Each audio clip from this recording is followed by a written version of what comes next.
میں نے تم سے محبت کی تھی ارینا، یہ میری غلطی تھی۔ زاہد، ارینا کے زرد ہونٹ ہلکے سے کپ کپائے، تڑپے، مگر حلق سے کوئی آواز نہ نکل سکی۔ کچھ زخم اتنے گہرے اور زہریلے ہوتے ہیں کہ وجود کے اندر اٹھنے والی سب سے خوفناک چیخ بھی اندر ہی دم توڑ دیتی ہے۔ اس نے بے بسی سے اپنی آنکھیں موند لیں۔ تاریکی کے اس اتھاہ سمندر میں اس کے ذہن کے بند کمروں میں بس ایک ہی سوال ہتھوڑے کی طرح بج رہا تھا، ایک ایسا سوال جو اب عمر بھر جواب کی بھیک مانگتا۔ زاہد، تم نے مجھ سے ڈر کر بھاگنا کیوں ضروری سمجھا؟ جبکہ اس پوری کائنات میں صرف میں ہی تو وہ واحد شخص تھی جو تمہارے اندر کے بھیانک اندھیرے سے نہیں ڈری تھی۔ کراچی کا آسمان اس شام گہرے سیاہ بادلوں کی چادر اوڑھے کھڑا تھا، جیسے کسی نے باقاعدہ جھگڑے میں روشنی کا گلا گھونٹ دیا ہو۔ شہر کی حبس زدہ اور بوجھل گلیاں ایک ہولناک طوفان کے انتظار میں اپنی سانسیں روکے کھڑی تھی، مگر اس بیرونی دنیا کے ہنگاموں اور آنے والے طوفان سے بالکل بے خبر آرٹ گیلری رنگ کے اندر ارینا ملک اپنی ہی ایک الگ دنیا میں گم تھی۔ وہ نہایت محبت اور سکون سے اپنے پین برش کو صاف کر رہی تھی۔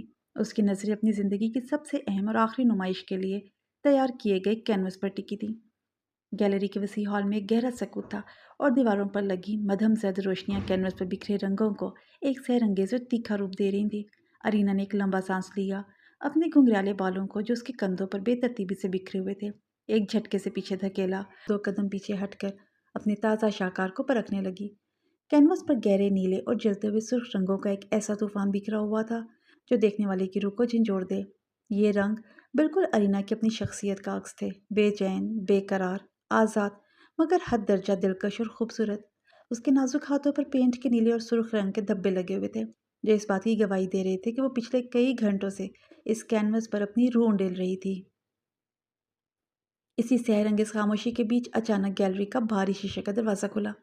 نہ کسی نے دستک دی، نہ کسی نے اندر آنے کی اجازت مانگی، وہ بس اندر داخل ہو گیا، بالکل ایسے جیسے اس کائنات کی ہر شے، ہر حد اور ہر قانون اس کے اشارے کا منتظر ہو۔ زاہد علی شیرازی کی مردانہ اور باروب شخصیت گیلری کے اس بند کمرے میں ایسے پھیلی جیسے سردی کی کوئی تیز اور یخ بستہ لہر اچانک کسی گرم اور پرسکون ماحول کو اپنی لپیٹ میں لے لے۔ اس کا قد لمبا اور کثرتی تھا، کندھے چوڑے، اور چال میں وہ سست مغرور قسم کا اعتماد تھا جو صرف ان مردوں کے حصے میں آتا ہے جنہیں دنیا کے کسی قانون یا کسی انسان کی پرواہ نہیں ہوتی۔ کالی فٹنگ والی شرٹ اور کالے کوٹ میں ملبوس اس کا گندمی رنگ اور مضبوط جبڑا اس کی شخصیت کو مزید پراسرار اور خطرناک بنا رہا تھا۔ اس کی گہری سیاہ آنکھیں جن میں ہمیشہ ایک بے نام گہرا درد اور سردی چھپی رہتی تھی، ایک سیکنڈ کے لیے دروازے پر ٹکی اور پھر پورے ہال کا احاطہ کرنے لگی جیسے کوئی صیاد اپنے شکار کے علاقے کو پرکھ رہا ہو۔ ارینا نے چونک کر سر اٹھایا اور پلٹ کر دیکھا۔ ٹھیک اسی پل ان دونوں کی نظریں آپس میں ٹکرائیں۔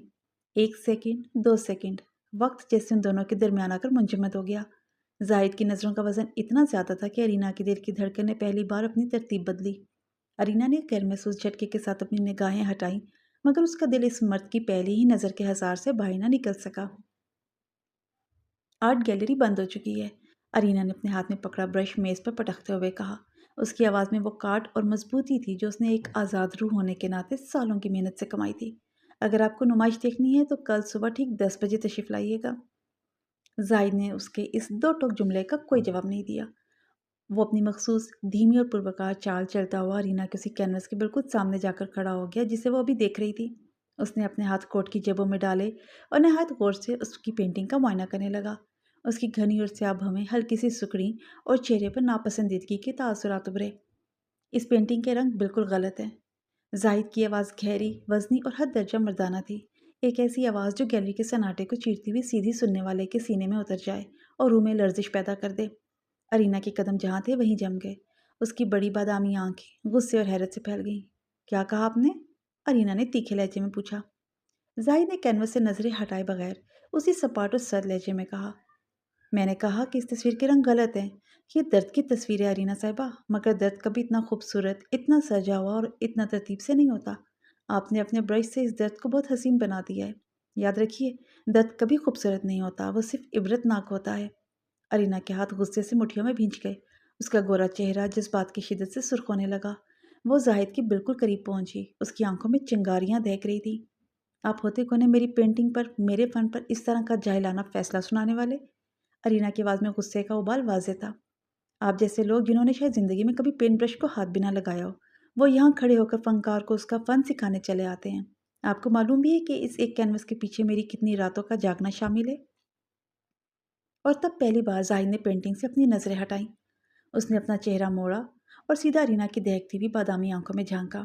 ارینا کو اپنی زندگی میں پہلی بار اندازہ ہوا کہ کسی مرد کی نظر اتنی بھاری، اتنی گہری اور اتنی بولڈ بھی ہو سکتی ہے۔ وہ دیکھ نہیں رہا تھا، وہ ارینا کے وجود کی ایک ایک تہہ کو اتار کر اس کے اندر کے سچ کو پرکھ رہا تھا۔ دونوں کے درمیان کا فاصلہ اتنا کم تھا کہ ارینا زاہد کے وجود سے اٹھنے والی کالی کافی اور مہنگے پرفیوم کی تیز خوشبو کو اپنے اعصاب پر حاوی ہوتے ہوئے محسوس کر سکتی تھی۔ میں نے جو دیکھا وہ کہہ دیا، یہ میری رائے تھی، زاہد نے بغیر کسی جھجک یا معذرت کے بالکل اسی بے نیاز لہجے میں دہرایا۔ ابھی آپ کا اختیار ہے کہ آپ اپنے اس ادھورے سچ کو قبول کرتی ہیں یا میری بات کو رد کر کے اپنی انا کو خوش رکھتی ہیں۔ ارینا نے بے اختیار اپنا سانس روکا۔ اس مرد کا پر اعتماد اور تیکھا انداز اسے اندر تک اشتعال دلا رہا تھا، مگر اس اشتعال کے پیچھے ایک عجیب سا جادو بھی تھا۔ زاہد کی باتوں میں ایک ایسی سچائی تھی جو بغیر کسی ملاوٹ اور ڈر کے سیدھی دل پر وار کر رہی تھی۔ آپ کا نام کیا ہے؟ ارینا نے پوچھا۔ اس بار اس کی آواز کا غصہ مدھم ہو کر ایک گہرے تجسس میں بدل چکا تھا۔ زاہد، زاہد علی شیرازی۔ اور آپ یہاں کس حیثیت سے آئے ہیں؟ اس گیلری کا مالک سلمان میرا پرانا دوست ہے۔ اسی نے مجھ سے کہا تھا کہ ایک نئی اور ابھرتی ہوئی فنکارہ کا کام دیکھ کر بتاؤں کہ اس میں کتنا دم ہے۔ زاہد کے سخت و سنگلاخ ہونٹوں کے کونے پر ایک ہلکی سی مدھم سی مسکراہٹ ابھری، جو ہنسی کم اور ارینا کی صلاحیتوں کو ایک کھلا چیلنج زیادہ لگ رہی تھی۔ میں اعتراف کرتا ہوں کہ آپ کی باقی تمام تصویریں بہت جاندار ہیں، بس یہ والی پینٹنگ ابھی ادھوری ہے۔ ادھوری؟ ارینا کا لہجہ پھر سے تڑپ اٹھا۔ میں نے اپنی زندگی کے 3 قیمتی ہفتے اس کینوس کی نظر کیے ہیں زاہد صاحب، آپ اسے ایک پل میں ادھورا نہیں کہہ سکتے۔ زاہد نے ایک قدم اور آگے بڑھایا، اس کی گہری سی آنکھیں ارینا کے چہرے کے نقوش پر ٹھہری۔ وقتی مقدار یا دنوں کے گننے سے کبھی کوئی فن مکمل نہیں ہوتا ارینا، فن تب مکمل ہوتا ہے جب آپ کینوس پر اپنا سچ لکھنے سے نہ ڈریں۔ کمرے میں ایک بار پھر وہی بھاری دم گھٹتی ہوئی خاموشی چھا گئی۔ ارینا نے زاہد کے اس گہرے جملے کو سنا اور پھر کچھ ایسا ہوا جس کی امید خود ارینا کو بھی نہیں تھی۔ اس کے لبوں پر ایک تھکی ہوئی جھنجھلائی ہوئی مگر حد درجہ سچی مسکراہٹ کھل اٹھی۔ آپ بہت ہی تلخ و تکلیف دہ انسان ہیں زاہد صاحب۔